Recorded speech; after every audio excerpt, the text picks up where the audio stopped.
Hello everyone and welcome to the dynamic study. So this is our EVS 20 series और इसमें हम discuss करने वाले हैं यूनिट 6 का पार्ट थर्ड, जो कि बहुत ही ज़्यादा इंपॉर्टेंट हो गया है आपके लिए, क्योंकि अब यूनिट 6 से रिलेटेड काफ़ी क्वेश्चन आपके एग्जाम में आते हैं और ये इसका लास्ट पार्ट है।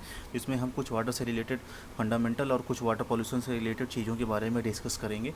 सो बेसिकली जब ग्राउंड वाटर की बात आती है, जिसमें हमारे आपके एग्ज़ाम में क्वेश्चन आते हैं जिससे रिलेटेड, वो होता है आपका डार्सी लॉ और हाइड्रोलिक ग्रेडियंट। हाइड्रोलिक ग्रेडियंट, देखिए ग्रेडियंट की बात मैंने पहले भी कर चुका हूँ। ग्रेडियंट की मतलब ये हो गया, चाहे वो टेम्परेचर ग्रेडियंट हो, चाहे वो प्रेशर ग्रेडियंट हो। प्रेशर ग्रेडियंट यानी विंड का फ्लो होना, टेम्परेचर ग्रेडियंट यानी वो बात वही होती है कि ग्रेडियंट मीन्स हो ही गया कि एक पॉइंट से दूसरे पॉइंट के बीच में जो डिफरेंस आ रहा है वही होता है ग्रेडियंट।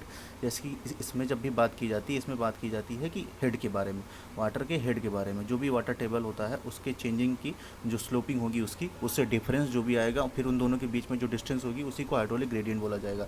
अब क्योंकि ग्रेडियंट की बात हो गई तो जो चेंज आया, हाइड्रोलिक की बात हो गई तो क्यों यहाँ पे आ गया वाटर।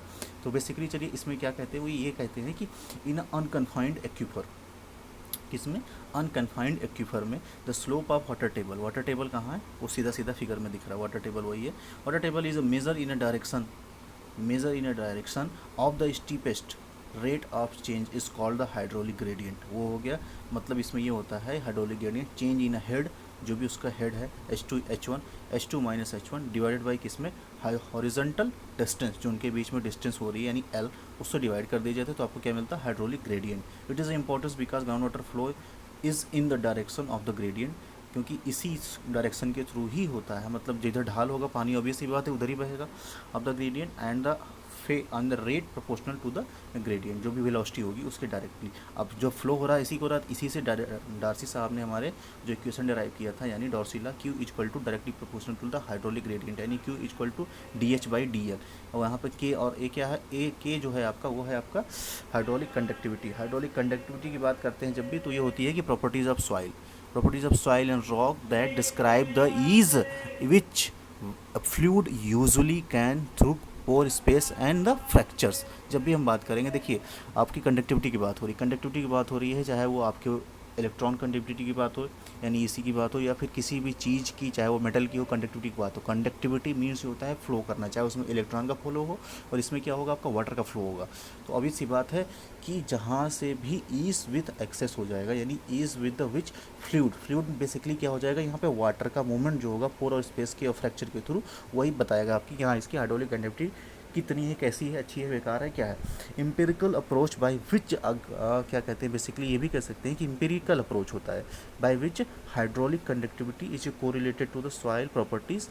सॉइल प्रॉपर्टीज़ क्या होती है, उसके पोर साइज, पार्टिकल साइज जो होते हैं उसी से रिलेटेड होती है। तो उसकी कंडक्टिविटी डिफाइन की जाएगी किससे, उससे पोर से, और पोर के साइज से, ऑब्वियस सी बात है। फिर चलिए आगे देखते हैं। फिर इसमें की बात आते हैं, कुछ इंपॉर्टेंट टॉपिक हो गए, जैसे कि आपका ये हो गया कि एक्यूफर में आपका ये हो गया होमोजीनियस हेट्रोजीनियस। देखिए होमोजीनियस तब होगा जब हाइड्रोलिक कंडक्टिविटी जो होगी वो सेम होगी, तब वो होमोजीनियस होगा एक्यूफर। और जब वो हाइड्रोलिक कंडक्टिविटी डिफर करेगी, यानी चेंजेस होती रहेंगी, तो उसको बोलेंगे हेट्रोजीनियस। फिर उसके बाद आता है aquifer that have the same hydraulic conductivity in a flow direction, जिधर उधर फ्लो डायरेक्शन है और उसकी हाइड्रोलिक कंडक्टिविटी भी सेम है, तो क्या बोला जाएगा उसे, isotropic. Where those in which conductivity depend on the direction are the called is anisotropic. Okay, तो हाइड्रोलिक कंडक्टिविटी हो गया, यानी चेंजेस, हेड के चेंजेस, उसके बाद डिवाइड बाई कितना, उसका जो हॉरिजॉन्टल डिस्टेंस होता है वो। सिंपल सी बात है, क्योंकि उधर से मूवमेंट होता है वाटर का, वाटर टेबल का जिधर ढलान होगा उधर ही से पानी घूमेगा आराम से आपका। फिर उसके बाद डार्सी लॉ है, जो जिन्होंने ये बताया कि जो उनका वाटर फ्लो होता है, ग्राउंड वाटर फ्लो होता है, वो हाइड्रोलिक कंडक्टिविटी से डायरेक्टली प्रोपोर्शनल होता है। फिर आपकी बात आती है रेडियो न्यूक्लाइड की बात आती है। रेडियो न्यूक्लाइड हम लोग काफ़ी पहले भी डिस्कस कर चुका है, जैसे कि कई बार हमने डिस्कस किया, अब यहाँ पर भी फिर भी आपको मैं बता दे रहा हूँ। रेडियो न्यूक्लाइड बेसिकली वही होते हैं, कोई भी पार्टिकल हो गया, रेडियो एक्टिव डिके होता है जिसमें अल्फा और बीटा पार्टिकल और गामा रेस जो निकलती रहती है कंटिन्यूसली, वही होती है आपका रेडियो न्यूक्लाइड होती है। जैसे मैंने इंडोर एयर पोल्यूशन में आपको रेडाउन की बात की थी, वो भी एक तरीके का रेडियो पोल्यूशन होता है, जो ऑब्वियसली चेंजेस होते रहते हैं अलग अलग पार्ट में। जैसे आयोडीन 129 हो गया, रेडियम 226 हो गया, स्ट्रोंडियम 19 हो गया, सीजियम 137 हो गया, कार्बन का 14 हो गया, क्या कहते हैं कैल्शियम 45 हो गया, आयोडीन का 131 हो गया, लेड का 210 हो गया। सबकी हाफ लाइफ भी अलग होती है, जैसे आयोडीन 131 की 8 दिन होती है सिर्फ, आयोडीन 129 की 17 मिलियन ईयर्स होती है। इसी तरीके से सबकी अलग अलग होती है। फिर उसके बाद हम बात करेंगे वाटर ट्रीटमेंट सिस्टम की, जो कि बेसिकली ग्राउंड वाटर और सरफेस वाटर के लिए बताया गया है। इसमें सिंपल सी बात है, इसमें देखिए आप डिफरेंस अगर आप देखेंगे तो आपको पता चलेगा सरफेस सोर्सेस में और सरफेस वाटर जो आपका ऊपर का डायग्राम दिया गया है ग्राउंड वाटर में, जो कि नीचे का डायग्राम दिया गया है। सरफेस वाटर में आप देखेंगे कि ग्रीन, ग्रिट एंड चैम्बर, क्या ये ग्राउंड वाटर में है? नहीं है, क्योंकि ग्राउंड वाटर में जरूरत ही क्या है, ग्राउंड वाटर में चीज़ें तो फिल्टर होके ही गई हैं, ऑब्वियस सी बात है। ग्रीड ग्रिड चैम्बर जो होते हैं वो स्क्रीनिंग करते हैं, जो बड़े बड़े पार्टिकल हो गए, कुछ ऐसी चीज़ें जो पानी में बह करके चली जाती हैं, कोई भी प्लास्टिक हो गया, कोई भी बॉटल हो गई, कुछ भी हो गया, छोटी मोटी चीज़ बड़ी चीज़ें हो गई, तो उसको स्क्रीन करता है। फिर उसके बाद वो प्राइमरी सेडिमेंटेशन के लिए जाता है, उसके बाद उसकी कोगुलेशन होती है, कोगुलेंट उसमें मिलाए जाते हैं।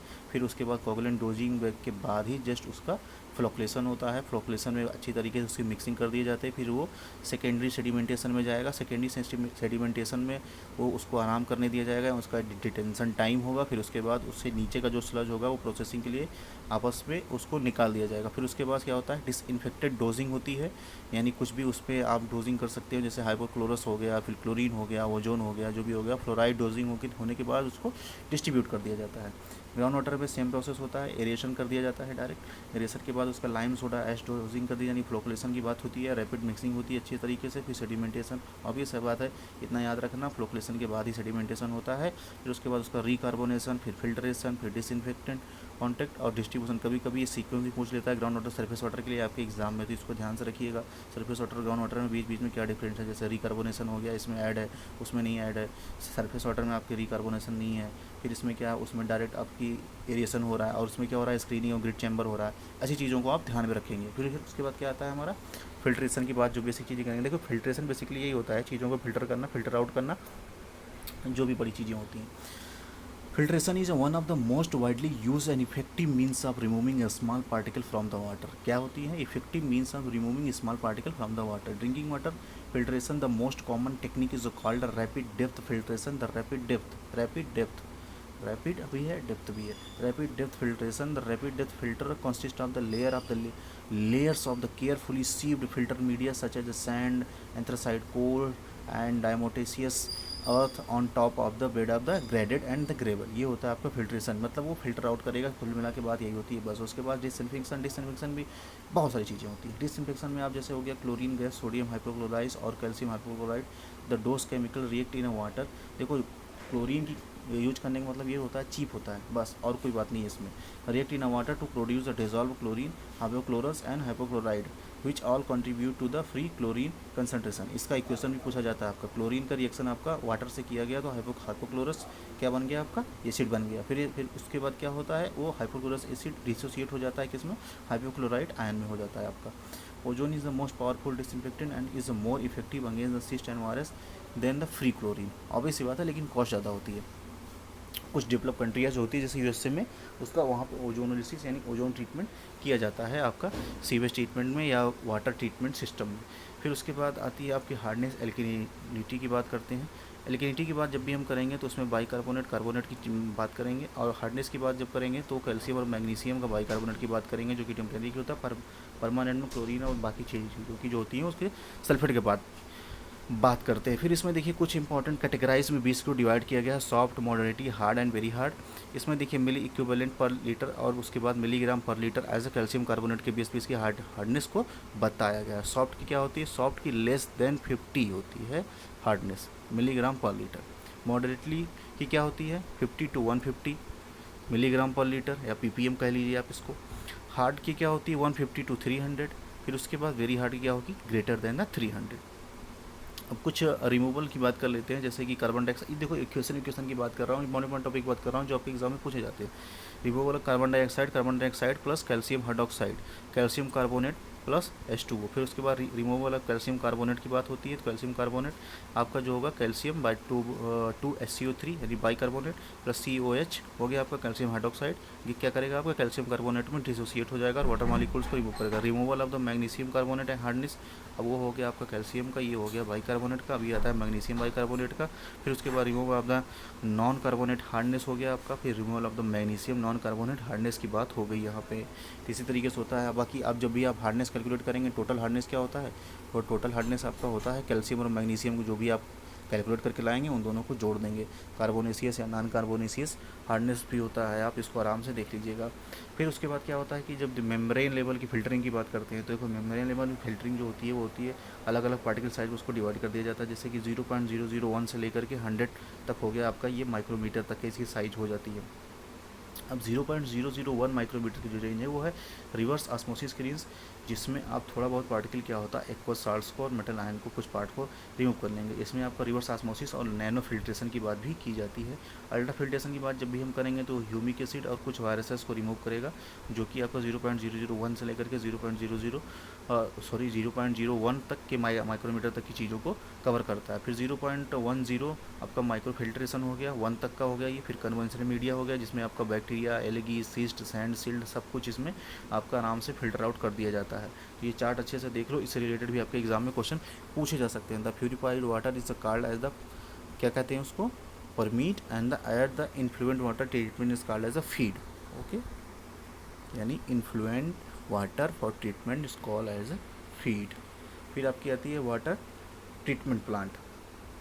प्राइमरी ट्रीटमेंट की बात करेंगे, screening removing large floating particle हो गया आपका। प्राइमरी ट्रीटमेंट में बेसिकली देखो यही होता है कि फिजिकल चीज़ों की बात होगी प्राइमरी में, बायोलॉजिकल चीज़ों की बात होगी सेकेंडरी में, एडवांस और टर्सरी में जो भी बात होती है वो आपकी न्यूट्रिएंट को रिमूव किया जाता है। तो प्राइमरी में बेसिकली बस यही होता है कि आपका जो भी स्क्रीनिंग होती है उसमें इस छोटे छोटे पार्टिकल, जो बड़े बड़े पार्टिकल, छोटे छोटे पार्टिकल जो होते हैं उनको रिमूव कर दिया जाता है। Screening remove large floating object such as racks, bags, sticks and old shoes, जो भी चीज़ें प्लास्टिक बॉटल जाएंगी सारी चीज़ें उसमें रिमूव कर दी जाएंगी, जिनकी स्क्रीनिंग ग्रिड चैम्बरिंग होगी।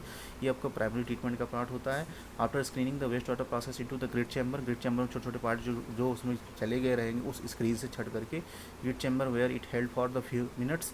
The detention time, the tank volume divided by the flow rate is chosen long enough to allow a sand, grit and the other heavy metals to settle। जो भी heavy metals होंगे, grit, sand, जो भी बाकी चीज़ें हो गई out, but is too short to allow lighter organic material। मतलब ये समय बहुत कम होता है जो सस्पेंडेड पार्टिकल होते हैं उनको बैठने के लिए, जो छोटे छोटे पार्टिकल होते हैं उनको बैठने के लिए, लेकिन बालू के पत्थर हो गए या फिर बालू हो गई, जो भी हो गए, ग्रेट चैम्बर हो गया आपका, बड़े बड़े पत्थर हो गए, छोटे छोटे पत्थर हो गए, जो कि उस ग्रिटिंग से, स्क्रीनिंग से निकल के चले गए थे, जिनकी ग्रिटिंग या स्क्रीनिंग नहीं हुई थी, तो वो वहाँ पे आराम से 20 से 30 सेकंड में धड़ाधड़ बैठ जाएंगे कुछ ही देर में। लेकिन जो सस्पेंडेड पार्टिकल होंगे वो उसमें नहीं बैठ पाएंगे। ओके, फिर क्या होता है कि क्योंकि इसकी टाइमिंग 20 से 30 सेकंड ही होती है। फिर होता है from the grid chamber the sewage passes to the primary settling tank also known as a sedimentation basin और the primary clarifier where the flow speed is reduce. फिर उसके बाद कहाँ जाता है, ग्रिड चैम्बर से sewage process primary settling tank में जाएगा, प्राइमरी सेटलिंग टैंक में जाएगा। Also known as a sedimentation basin on the primary clarifier where the flow speed is reduce, जहाँ पे इसकी फ्लो स्पीड क्या होती है, कम लिखी जाती है। अब स्पीड कम कर दोगे तो उसको बैठने का टाइम, उसको पार्टिकल जो होंगे उनको थोड़ी रिलैक्स फील होगा तो उसको बैठने आराम से बैठेंगे, because flow speed is reduced sufficiently to allow the most of the suspended solid to settle out the gravity। detention times of the approximately कितना 1.5 to 3 आवर, यानी 1.5 घंटे से लेकर 3 घंटे तक का टाइम दिया जाता है उनको। Are typically resulting in the removal of the from 50 to 65% of the suspended solid and the 25 to 40% BOD। अब यहाँ पे देखो 25 से 40% तक या 35% तक का BOD आराम से एकदम रिमूव हो जाता है। ये कुछ क्राइटेरिया दिया गया है, यानी composition of untreated domestic water. देखो 5 डे जो BOD होता है अनट्रीटेड की वो 100 से 350 मिलीग्राम पर लीटर तक की हो सकती है। एग्जाम में क्वेश्चन पूछा गया है। COD भी होता है आपका 250 से 1000 तक होता है। फिर उसके बाद टोटल डिजॉल्व सॉलिड जो होता है 250 से 1000 होता है। फिर उसके बाद सस्पेंडेड सॉलिड जो हो गया वो क्या कहते हैं आपका 100 से 400। टोटल जेल्ड्राल नाइट्रोजन 20 से 80। फिर उसके बाद टोटल फास्फोरस क्या हो गया आपका 50 से 20। ये बाकी चीज़ें हो गई जो इस इमेज में जो दिखाया गया है, ये पूरा का पूरा प्रोसेस दिखाया गया है कि इस तरीके से प्राइमरी ट्रीटमेंट हो गया। फिर उसके बाद वो बायो रिएक्टर में गया, यानी सेकेंडरी ट्रीटमेंट में गया। फिर वो सेकेंडरी ट्रीटमेंट से होते हुए उसका डिसइंफेक्टेंट और डिस्चार्ज कर दिया गया। बायो रिएक्टर यहाँ पे हो गया, ऑक्सीडेशन रिच, एरिएशन बेसिन, दुनिया भर की चीज़ें जो होती हैं वो आपकी बातें आती हैं सेकेंडरी ट्रीटमेंट में, इसको हम आगे डिस्कस कर लेंगे आराम से। फिर सेकेंडरी यानी बायोलॉजिकल ट्रीटमेंट की बात आती है। फिर इसमें क्या होता है कि first approach suspended growth treatment, the micro organism are suspended in and move with the water. अब ये बात हो गई। फिर एक्टिवेटेड स्लज की बात करते हैं। The most commonly employed type of suspended growth process is activated sludge. क्या होता है, एक्टिवेटेड स्लज होता है। एक्टिवेटेड स्लज यानी एक तरीके से उसमें ऑक्सीजन का बहुत ज़्यादा फ्लो हो जाता है, इसलिए वो एक्टिवेटेड स्लज होता है। They depend on injection of the extra oxygen into a reactor and they artificially increase the microbial mass and the reactor bye separating, bye separating out and returning back to the activated sludge tank a large proportion of the microbial cell in the reactor effluent। बहुत ही ज़्यादा होता है। फिर देखिए आप image में ही देख लीजिए किस तरीके से प्राइमरी इफ्लुएंट आया, फिर वो एरिएशन टैंक में गया।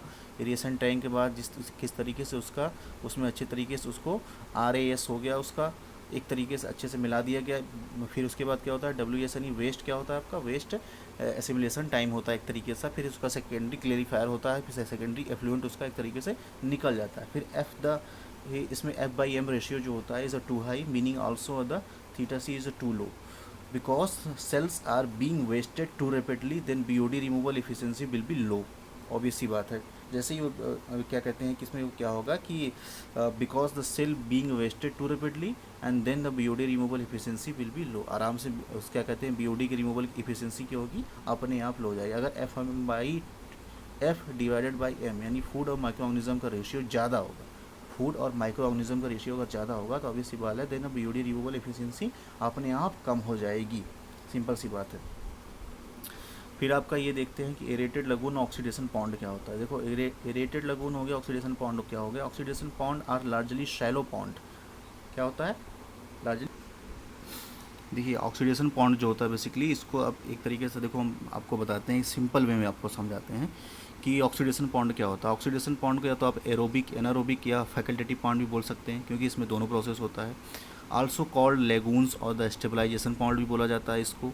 और क्या होता है, शैलो पॉन्ड होता है, design to treat the waste water through the interaction of sunlight. किसके थ्रू होता है, interaction of the sunlight, bacteria and algae during the process of photosynthesis, the algae release oxygen needed by aerobic bacteria. फिर यही चीज़ें होती है इसमें। Oxidation pond are also use to augment secondary treatment, in which case they are often called as a polishing pond. इनको polishing pond भी बोल दिया जाता है। फिर आपके क्या होता है, एक तरीके से ऑक्सीडेशन पॉन्ड होगा, ऑक्सीडेशन डिच भी होता है। ऑक्सीडेशन डिच क्या होता है कि ये large circular basin equipped with the aerator that is use to remove organic matter. Basically बात यही होगी कि लार्ज सर्कुलर बेसिन होती है जो कि इक्विप्ड होती है अच्छे तरीके से, aerator that is use to remove, किस चीज़ के लिए, remove organic matter and polluted from the sewage through the process of adsorption, oxidation and decomposition. तीन प्रोसेस ऑक्सीडेशन डिच में होता है। क्या होगा, एड्जॉर्प्शन, ऑक्सीडेशन एंड डिच। फिर उसके बाद आपकी बात करेंगे जो चीज़ें, ये एक्टिवेटेड लेगून और ऑक्सीडेशन पॉन्ड होता है, इसी जो इमेज बनाई गई है सेम उसी तरीके से उसमें अच्छे से एक्सप्लेन की गई। आप देखेंगे किस तरीके से सनलाइट आ रही है, उसका रेडिएशन हो रहा है, यानी सनलाइट हो रही है, सनलाइट है, एरोबिक और एनारोबिक दोनों प्रोसेस हो रहा है। सरफेस में आपका एरोबिक हो रहा है, नीचे क्या आपका एनारोबिक हो रहा है, यानी इसी बेसिस पे इसको फैकल्टेटिव पॉन्ड भी बोला जाता है। ऑब्वियस सी बात है ना। देखो सस्पेंडेड, देखो दो तरीके के हो जाते हैं आपके, जब भी बात की जाएगी चीज़ें ध्यान में रखो। जो ऊपर लिखा गया है पहली line, first approach suspended growth treatment, ये बात हो गई। यानी सेकेंडरी ट्रीटमेंट जो आपके होगा वो सस्पेंडेड ग्रोथ ट्रीटमेंट और अटैच ग्रोथ ट्रीटमेंट, दो चीज़ों की बात करेगा। सस्पेंडेड ग्रोथ ट्रीटमेंट में आपका एक्टिवेटेड स्लज आएगा, मेम्ब्रेन बायोरिएक्टर आएगा, ऑक्सीडेशन पॉन्ड और एरेटेड लगून आएगा। अटैच ग्रोथ में आपका ट्रिकलिंग फिल्टर आएगा, RBC यानी रोटेटिंग बायोलॉजिकल कॉन्टेक्टर आएगा और स्लज ट्रीटमेंट आएगा। ठीक है, ये चीज़ें हो जाती हैं इसमें। अब इसमें देखिए किस तरीके से जो सेकेंडरी ट्रीटमेंट हुआ है कि प्राइमरी सेटलिंग हुई, BOD 200 था, BOD 200 से उसका 240, फिर सस्पेंडेड जो पार्टिकल थे वो 240 थे आपके। फिर जब वो सेकेंडरी ट्रीटमेंट में आया किस तरीके से आफ्टर सेटलिंग क्या होगा, 130 हो गया, वो सस्पेंडेड सॉलिड कितने हो गए, 120 हो गए। फिर उसके बाद देखिए कितनी तेज़ी से सेकेंडरी ट्रीटमेंट के बाद BOD रिड्यूस हुआ है, करीब 90% तक रिमूव हुआ है। BOD 30 मिलीग्राम पर लीटर पे उसके, जो कि उसका डिस्चार्जिंग स्टैंडर्ड होता है। फिर सस्पेंडेड का है 30 ला दे। लेकिन अगर आप नीचे देखेंगे तो फास्फोरस 765 बहुत कम, नाइट्रोजन 35, 30 एंड 26 बहुत कम, यानी वो क्या कहते हैं सेकेंडरी ट्रीटमेंट के बाद रिलीज नहीं हो पाया है। बेसिकली बात यही है। लेकिन आगे थोड़ा सा अभी हम अटैच ग्रोथ ट्रीटमेंट की बात कर लेते हैं। देखिए अटैच ग्रोथ ट्रीटमेंट में क्या आपका होता है, ट्रिकलिंग फिल्टर। ट्रिकलिंग फिल्टर क्या होता है, ट्रिकलिंग फिल्टर एक तरीके से बेसिकली सर्कुलर चीज़ें होती हैं, cost to build a more temperature sensitive, remove less BOD। क्या होती है, remove less BOD than the activated such plant that were later developed. A trickling filter consists of the rotating distribution arm that spray the feed wastewater over a circular bed of plastic packaging and other coarse material। देखो simple भाषा में ये समझो कि एक तरीके का artificial bed of the broken rock और अदर कोर्स मटेरियल, जिसके थ्रू क्या होता है, विच सीवेज और इंडस्ट्रियल वेस्ट ट्रिकल, क्या करता है, ट्रिकल करता है after being spread on the intermittently, एक के बाद जस्ट उसके बाद, so that the organic matter present in oxidise and remove the by the biological growth formed on the surface of the rock tall trickling filter is a filled with a plastic media are often called as a bio towers होते हैं ये, वो उसमें add up कर दिए जाते हैं। अब आप इसमें देख सकते हैं कि इस तरीके से ये डिस्ट्रीब्यूशन आर्म होता है इसका जी, जिसमें से स्प्रिंकलिंग की जाती है यानी ट्रिकलिंग की जाती है, फिर फिल्टर उसको बराबर हिलाता भी रहता है, उसको बराबर मिलाता भी रहता है। फिल्टर मीडियम हो गया आपका, cover blocks of the effluent channel हो गए, अंडर ड्रेन हो गया, इफ्लुएंट चैनल हो गया आपका, ये पूरा का पूरा उसका क्या है, ट्रिकलिंग फिल्टर का एक क्रॉस सेक्शन है। फिर उसके बाद रोटेटिंग बायोलॉजिकल कॉन्ट्रैक्टर, ये होता है आरबीसी की बात जब हम भी करते हैं तो ये देखिए, an RBC consist of a series, इस पर सिंपल सी बात समझो, closely spaced circular plastic disc होता है, टिपिकली 3 से 6 मीटर इन डायमीटर होता है, that are attach to the rotating horizontal shaft more efficiency than the trickling filter से इसकी इफिशियंसी ज़्यादा होती है, इतना समझो बस। अब ये देखो इमेज दे दिया गया है इसका कि an R B C consider of the series of closely spaced circular plastic, closely spaced देख रहे हैं ना, रोटेटिंग बायोलॉजी इमेज में देख लीजिए, typically 3.6 meter in diameter. They are attached to the rotating horizontal shaft. The bottom 40% of each disc is submerged in a tank containing the wastewater to treat it. The biomass film that grow on the surface of the disc move into out of the wastewater as a RBC rotate. ये बातें होंगी इसकी। वो फिर उसके बाद secondary settling tank के बाद उसको क्लोरीन से यानी डिसइंफेक्टेड के बाद उसको रिमूव कर दिया जाता है। फिर अब बात आती है आपके न्यूट्रिएंट रिमूवल की, एडवांस ट्रीटमेंट की और टर्शियरी ट्रीटमेंट की। तो इसमें अब सिंपल सी बात है, 2 ही 3 प्रोसेस होते हैं कि the nitrification steps actually occur in a 2 bacterial driven, फिर नाइट्रिफिकेशन और डीनाइट्रिफिकेशन। पहले तो नाइट्रिफिकेशन करेंगे, फिर उसको डीनाइट्रीफाई करके ऑक्सीजन को फिर नाइट्रोजन को आराम से एटमॉस्फेयर में रिलीज कर दिया जाएगा। अमोनिया हो गया, अमोनिया का क्या भैया ऑक्सीडेशन हुआ और नाइट्रेट में फॉर्म किया, फिर उसके बाद उसका क्या कहते हैं नाइट्रेट को बैक्टीरिया यानी डीनाइट्रिफिकेशन हुआ, उसके बाद डीनाइट्रिफिकेशन यानी फ्री नाइट्रोजन निकला और उसको रिमूव कर दिया गया। Nitrification step actually occur in a 2 bacterial driven stages. Ammonia is converted to the यानी नाइट्रोसोमोनास, कि किसके द्वारा, बैक्टीरिया जो होता है वो होता है Nitrosomonas, while Nitrobacter oxidise and nitrite to nitrate.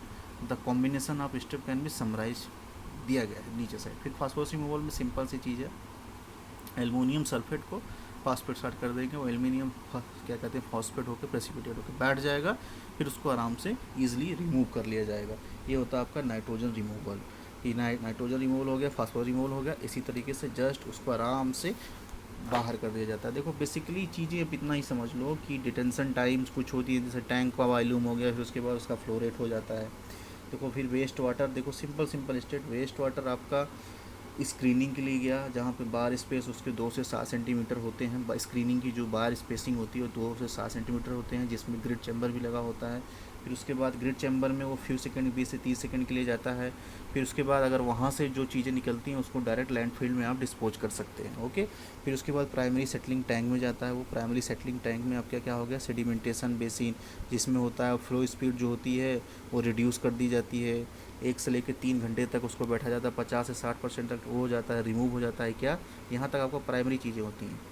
TSS remove हो जाता है, 25 से 40% तक का क्या रिमूव हो जाता है, BOD रिमूव हो जाता है। फिर उसके बाद उसको डिसइंफेक्टेंट करके बाइक्लोरीन या फिर UV या ओजोन जो भी होगा आपके पास, उसके बाद उसको एरिएशन टैंक में डाल दिया जाता है। और उसके बाद वहीं से आपका क्या कहते हैं 2 प्रोसेस और स्टार्ट हो जाएंगे सेकेंडरी ट्रीटमेंट के, चाहे वो सस्पेंडेड ग्रोथ ट्रीटमेंट होगा फिर अटैच ग्रोथ ट्रीटमेंट होगा। इन दोनों के बाद फिर उसका क्या कहते हैं कि जो ये आपका हो गया लास्ट में न्यूट्रिएंट रिमूवल, इसको रिमूव करके उसको डायरेक्ट डिस्चार्ज या डिस्ट्रीब्यूट कर दिया जाएगा, ठीक है।